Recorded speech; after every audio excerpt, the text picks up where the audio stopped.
Welcome to Almost Here, Round the Corner Future Technology podcasts with Richard Jacobs. Future technologies poised to transform our lives for better or worse are the focus of this podcast.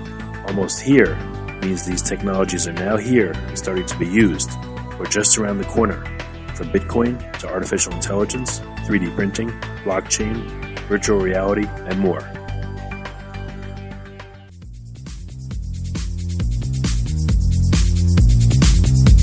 Coming to Dallas, Texas, September 14th, 15th, and 16th, 2018, the Blockchain and Future Tech Expo.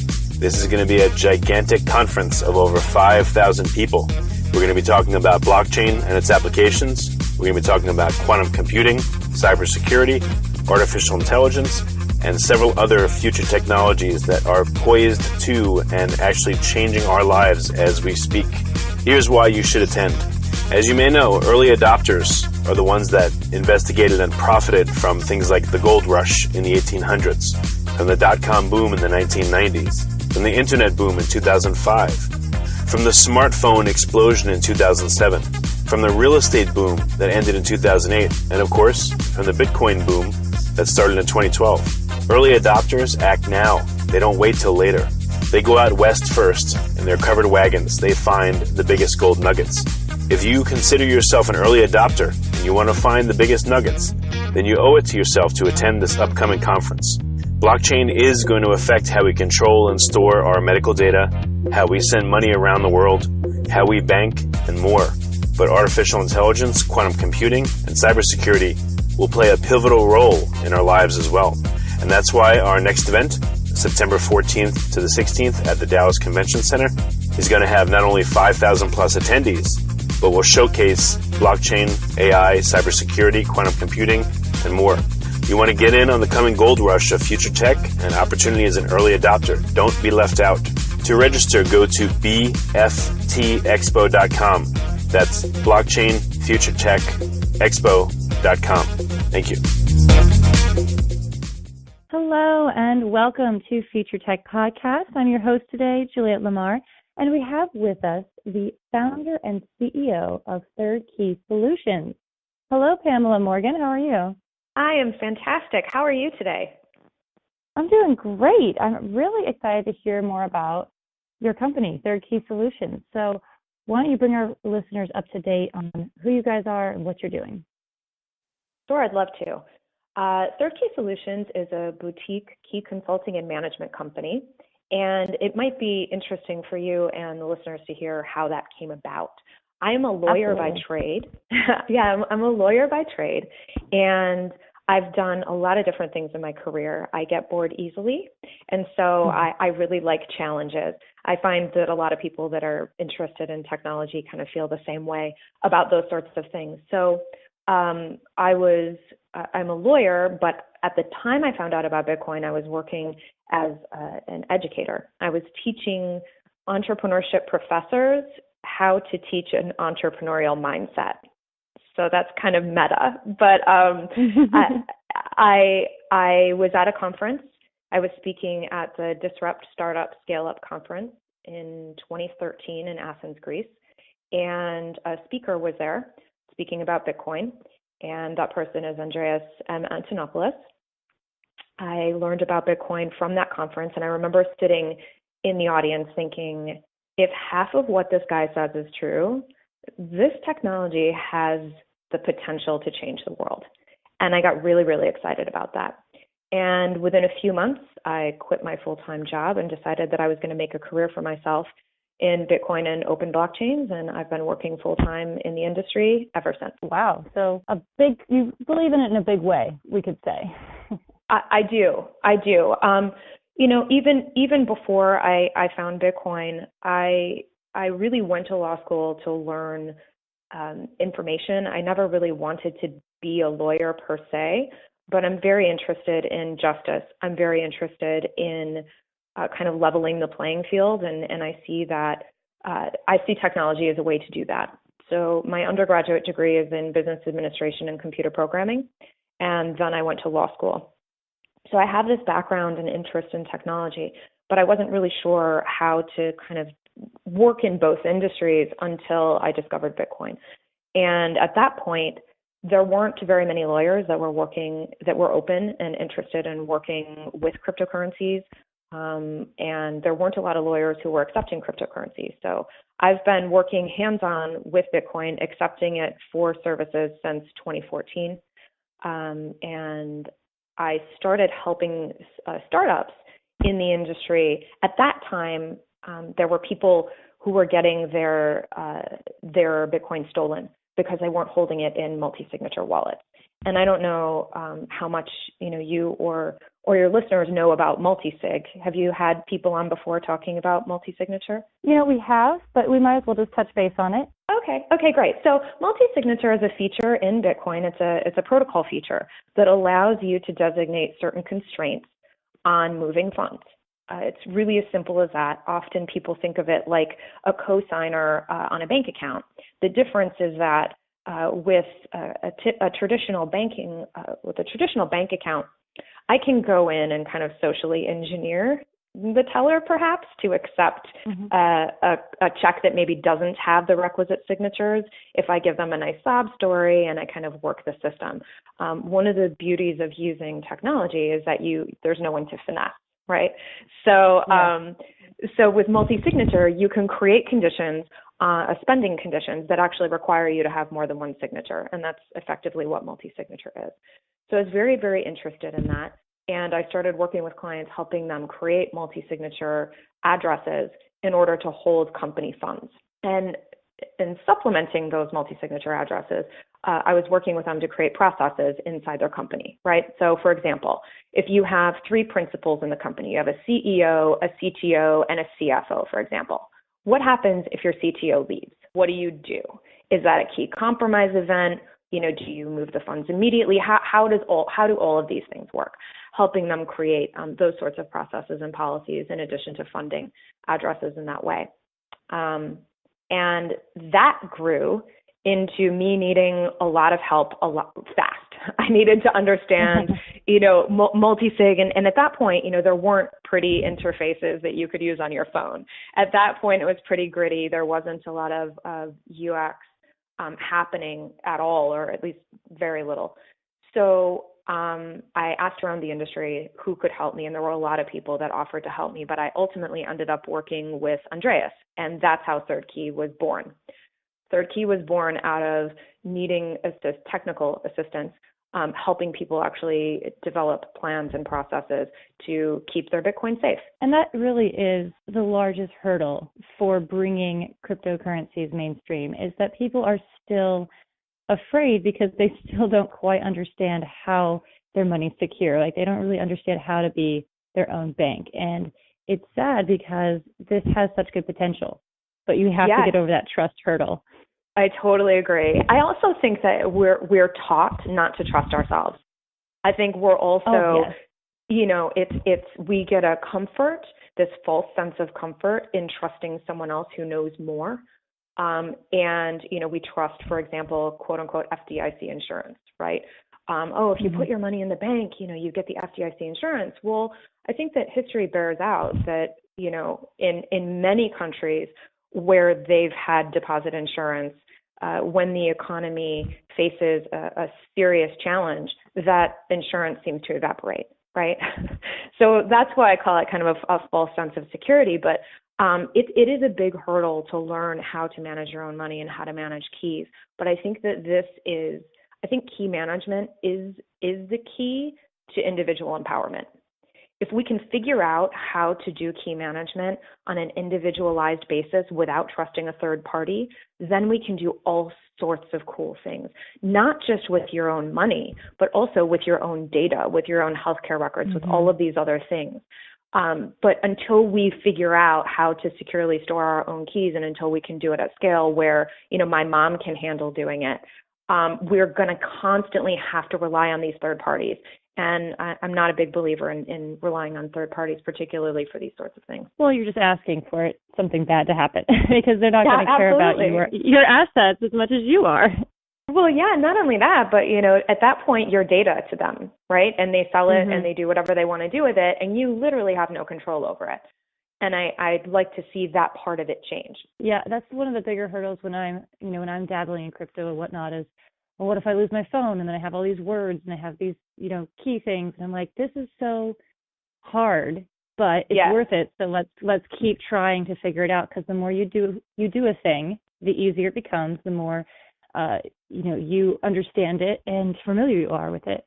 Absolutely. Well, so we worked at Third Key Solutions helping people with these exact issues, right? So they would come to us and they would say, listen, I have X amount of cryptocurrency or crypto assets, and usually the magic number is about 40%. So when 40% of your net worth is in crypto assets and cryptocurrencies, people start to freak out. They start to question, okay, in the past, like if it's just a little bit of money here and there, it's play money, maybe it's not a big deal to you. But when it becomes right around the 40% mark, and I have no idea why, but that seems to be the magic number, people seek me out and they say, listen, I need to take this more seriously. I want my family to be able to inherit my crypto assets and my cryptocurrencies. And I want to make sure that I'm holding them more securely, because now this is real money to me. And so we were helping people. We've been helping people with that for the last 3 years. Out of that grew a book that I just published. I don't know if you know about it or not, but I just published it like 2 weeks ago, literally. It's called Crypto Asset Inheritance Planning, a Simple Guide for Owners. And it is that exact process of walking through what we would do with you as a client and saying, okay, these are the questions we need to ask. These are the things that you can do to make yourself more secure. And here's what you need to do to try to make sure that your heirs will be able to inherit your crypto assets, but not before, right? And this is the hard balance. This is the difficulty, because, we want to have our family be able to inherit it, but we all know you can't just give your private keys to, your cousin, because that introduces a significant security risk. And so how do you balance the transferability with the security? How do you have, a secure system that's also usable, that's resilient and efficient? And so we talk about that. I talk about that in the book and kind of walk people through what it would be like to be a client of Third Key Solutions. And, I wrote the book simply because I don't scale. We can't help every single person who needs our help. And I'm not really aware of anyone else in the industry who is working on these issues of inheritance and crypto assets and things like that. Well, just in my little world, you're the first. Yeah. Well, the other day I was on Twitter and someone sent a message. I couldn't tell how to take this, but they sent this message and they said, is anyone else working on this stuff? Because every time it comes up, your name is there. The thing is I'm sure that there are other people working on these things, but I'm one of the few lawyers who, I believe in Creative Commons. I give a lot of my work away for free. We have a philosophy at Third Key Solutions and, my company Empowered Law that, to the extent that we try to make our work available for people, because I don't think that, a financial barrier should be a barrier to understanding how to hold your cryptocurrencies securely. So I've published a lot of articles about inheritance planning and letter to loved ones, and I publish a lot of things on our blog and on Medium, free resources, and I tour the world, talk to people about these issues.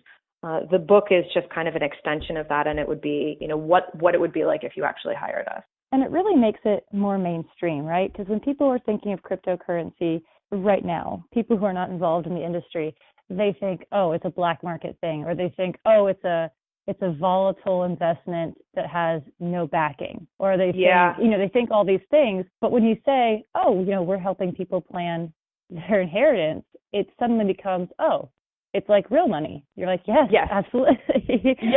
yes, that's exactly it. And I feel like there are so many people in our industry, like we're all those early adopters, right? We're all taking these risks.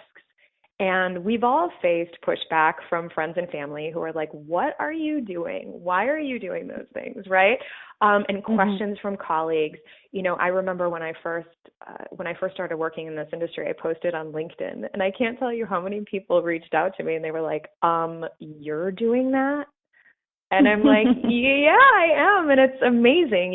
It's fantastic. The technology has so much potential and all of these things. And they had a difficult time getting over that mental hurdle, like you just talked about, right? This idea that, it's only for bad people and only for bad things. And, I think that slowly but surely as people meet, quote unquote, normal, whatever that is, people who aren't, these nefarious characters, they start to realize that that's, it's a falsehood.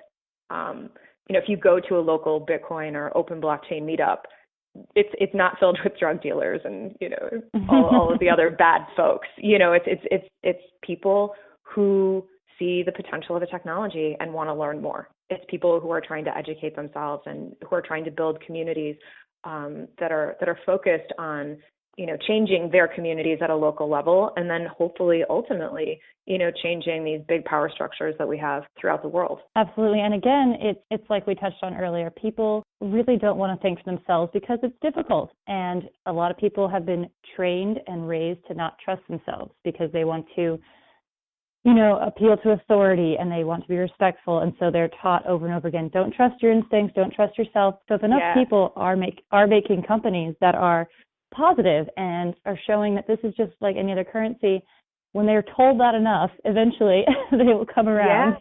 Yeah. Well, and I think, honestly, the price fluctuations and having it be in the news and having more and more people start to meet local people in their community or listen to podcasts, things like that, I think all of that helps to kind of, kill that falsehood, right? It helps to destroy that falsehood, which, and then people realize, well, wait a minute, if they're saying it's bad, and yet all these other people are using it, maybe I should learn more about it.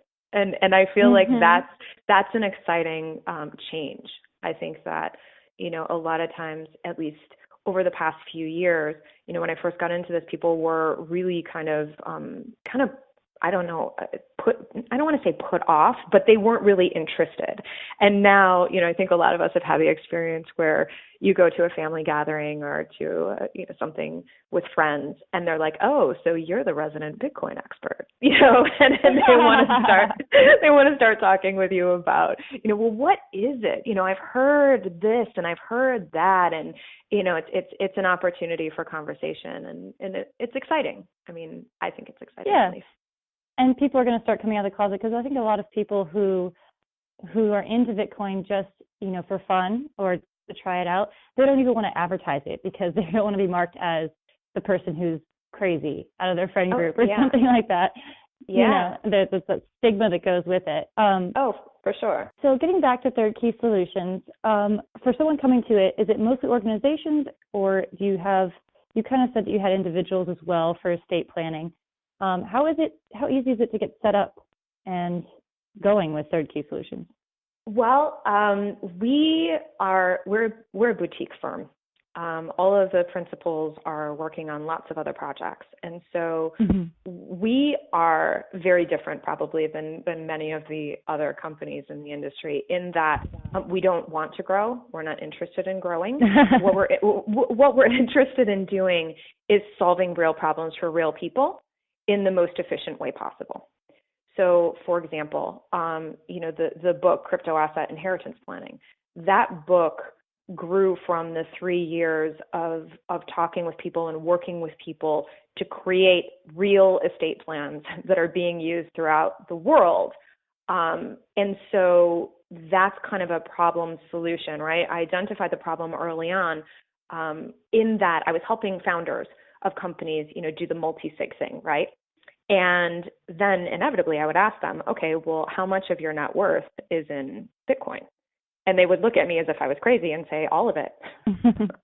Oh. And then, right? And then I'm like, okay, well, what happens if something happens to you? And then they would get this very uncomfortable look on their face, or I would hear, over the phone, like silence, right? This uncomfortable silence. And they would say, I don't know. I have no idea. And then the question would come, well, do you care? Do you want someone to be able to inherit it? Because if you don't, that's your right. That's your choice. Like, fine, you don't need to do, you don't need to do inheritance planning. But if you do want someone to be able to inherit it, then you need to actually take action. And there's two sides of this, right? There's the tech side and there's the legal side. And I'm one of the few people that kind of bridge the gap between both. I understand the technology, I implement the technology, I use the technology, but I also understand the legal side. And you can't have one without the other. And so this is a challenge that I face often is from the technologist's viewpoint. They're like, we don't need you, lawyer. Smart contracts are going to replace you. Ethereum is coming for you. All of these things, and I always laugh, and I get it, right? Like I understand the desire to not pay for a system that looks like it controls you. I get the idea that what we're looking for is personal freedom and autonomy and these sorts of things. And for a lot of people, the law doesn't represent those sorts of things. I usually try to counter that with the idea that right now we do live in a jurisdiction, and whether or not you want them to, the authorities may or may not be able to levy on you and or your assets. But here's the thing. You can actually do really smart and interesting things with the law if you look at it and use it to your advantage, right? And that's what multinational companies do throughout the world. They hire tons of lawyers and they find ways to accomplish their goals within the quote unquote letter of the law, right? I'm a big fan of bringing that kind of mentality down to the individual level. Like if they can do it, why can't we do it? Why can't we use the law to accomplish our own goals? So that's one side. Then the other side is I talk to lawyers and they're like, we don't care about the technology. We'll say what the law is. Right? And they'll abide by it. And then I'm like, no. See, you can't do that because if you don't have the private key, you can write all the laws you want. You can attempt to enforce it in any way that you want. But without the private key, you actually have no power over the system. And it's a totally different way, right, of attacking a problem. And so one of the challenges that I face is talking to lawyers and explaining to them that, the law without the private key is impotent. And on the other side, the technologist, I have to explain, okay, well, yes, the law is impotent without your private key. However, they can, your family members are usually within a jurisdiction, right? And so kind of balancing those two things and figuring out a way that we can keep individual power and move it forward in the best way possible, right? We can keep our individual autonomy and sovereignty and work within the system to produce the least amount of friction. Does that make sense? Yeah, no, absolutely. And it sounds like you're really, you're right there with your clients. You're holding their hand through this entire process and really looking at their estate or their investment carefully. Yes. Well, and I'm also looking at what is their family dynamic? What and everyone's family is unique. One of the challenges that lawyers face is when we have clients, many times our clients want us to think that their family is quote unquote normal. So they don't tell us, all of like the dirty things, right? They don't tell us that like they have a cousin who's a drug addict, for example. They don't tell us that they have, a crazy aunt who is not speaking to the family for 10 years. And these things are important for people to tell. Like my best advice to the listeners is, if you do decide to hire a lawyer, which I'm not saying you have to, but if you do decide to do that, tell them. Tell them all of the dirt. They are not going to judge you. And believe me, they've heard worse. They don't care. We do not care. I am not, when my clients tell me about their family, I'm like, oh yeah, I've heard way worse than this. Don't worry. The thing is without that information, we can't do our job well. We can't anticipate what might happen. And this is the real value that a lawyer provides, right? It's not writing a document. Like a monkey can write a document. We don't need lawyers to do that. What you need a lawyer for is strategy. You need a lawyer to help you kind of navigate this system and say, hey, listen, these are the things that could come up. Is this a big deal for you? Are you worried about this? If you're not, that's fine. If you are, these are the things that we can do to kind of mitigate that risk. Exactly. So you're offering an outside perspective into a situation that people have an emotional connection to. They have an emotional connection to whether or not they think their uncle is a drug addict being good or bad, or, there's too much emotion, too much emotionality in it. Absolutely. Well, and it's also, the experience of working with tons and tons of people, right? You only have your experience with your own family and maybe your partners or, maybe a handful of other families. But we have experience working with hundreds of families all around the world. And so we can begin to see and notice things that, you might not notice otherwise. I think that's definitely part of the value that we bring as well. Oh, of course. Well, absolutely. And that's why you had to scale yourself by writing a book. Well, that's exactly it. So, we were getting so many requests from people, and honestly, we just couldn't keep up. I couldn't keep up with demand. And so rather than trying to quote unquote scale, the business by hiring more people to do what I do, I thought, well, my interest is in teaching. I love teaching. I love teaching people. And I love teaching about, subjects that I care about that I think actually matter. And so why not start teaching people about this so that we can grow this on an industry-wide level, right? So, instead of taking however many clients every single year and, us walking them through it, why not take the experience that we've gained in the last 3 years and kind of distill it down into a book? And then that will hopefully help about 80% of the people. Then for the other 20 who have really complex situations, okay, great. Maybe you need to hire someone to help you, right? But for the vast majority of people, you just need some experience. You need someone to help walk you through the process. And that's the goal of the book.